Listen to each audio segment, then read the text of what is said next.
တခါတုန်းကရွာငယ်လေးတစ်ရွာမှာကောင်လေးတစ်ယောက်နှိခဲ့ပါတယ်သူ့နာမည်ကဖိုးလုံးတို့ကမိသားစုကအယမ်းဆင်းရဲတယ်အိတ်ထဲမှာတပြားမှမရှိတဲ့နေတွေများတယ်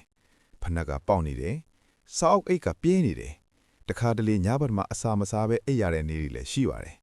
ဒါပေမဲ့လူတွေမမြင်နိုင်တဲ့အရာတစ်ခုတော့ဖိုးလုံးရဲ့အတွေ့မှာရှိနေခဲ့ပါတယ်အဲ့ဒါကတော့အိမ်မက်ကြီးတစ်ခုဖြစ်ပါတယ်ဖိုးလုံးကတနေ့မှာဘဝကိုပြောင်းလဲနိုင်မယ့်အရာတစ်ခုလှုပ်ချင်ခဲ့ပါတယ်ကိုဘဝကိုဒါမှမကမိသားစုရဲ့အနာဂတ်ကိုပါပြောင်းလဲချင်ခဲ့တာပါဒါပေမဲ့ဖိုးလုံးကသူ့အိမ်မက်အကြောင်းပြောတိုင်းရွာသားတွေကရဲကြပါတယ်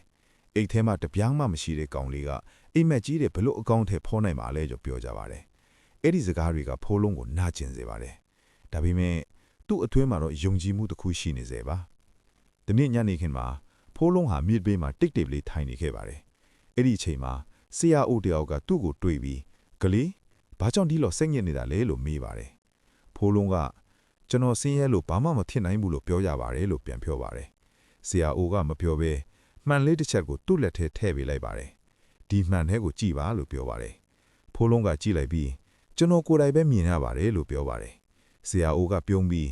မင်းမျက်လုံးထဲမှာနာကျင်မှုကိုမြင်လားလို့မေးပါတယ်ဖိုးလုံးကခေါင်းငိန်လိုက်ပါတယ်ဆရာအိုကထပ်ပြောပါတယ်နာကျင်မှုရဲ့နောက်ွယ်မှာမိတောက်တစ်ခုရှိတယ်အဲ့ဒါကမင်းရဲ့ယုံကြည်မှုပါအဲ့ဒီမိကိုမပြောက်အောင်ထိန်းထားနိုင်ရင်မင်းဘဝလမ်းကိုမိအလင်းလိုလင်းပေးလိမ့်မယ်လို့ပြောပါတယ်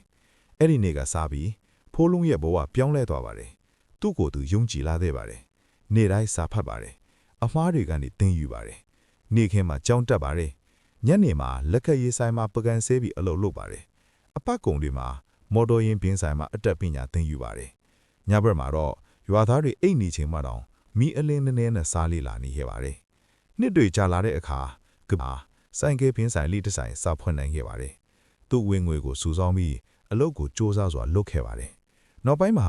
ဆိုင်ကယ်ပင်းဆိုင်မှနေဆိုင်ကယ်အယောင်းဆိုင်ထိဖြစ်လာခဲ့ပါတယ်နောက်ဆုံးမှာတော့သူ့ကိုရေခဲ့တဲ့လူတွေကသူ့ဆိုင်မှာအလုပ်လုပ်ဖို့စောင့်နေကြရပါတယ်ဒီနေ့မှာအဲ့ဒီဆရာအိုပြန်လာတွေ့ပါတယ်ဆရာအိုကပြုံးပြီးပြောပါတယ်ဖိုးလုံးလူတွေကဆင်းရဲတဲ့ကလေးတွေကိုအိမ်မက်မမက်ဖို့ပြောကြတတ်ပါတယ်ဒါပေမဲ့အိမ်မက်ကြီးမဲ့ရဲ့သူတွေကပဲကိုဘဝကိုပြန်ရေးနိုင်ကြတာပါမိတ်ဆွေတို့ရေအိတ်ထဲမှာပတ်စာမရှိတာကပြဿနာမဟုတ်ပါဘူးအိမ်မက်မရှိတာကမှတကယ်ဆင်းရဲခြင်းပါဒီပုံမြင်လေးနားထောင်ပြီးအတွေးတစ်ခုရသွားမယ်လို့ထင်မြင်မိပါတယ်အားလုံးကိုကျေးဇူးတင်ပါတယ်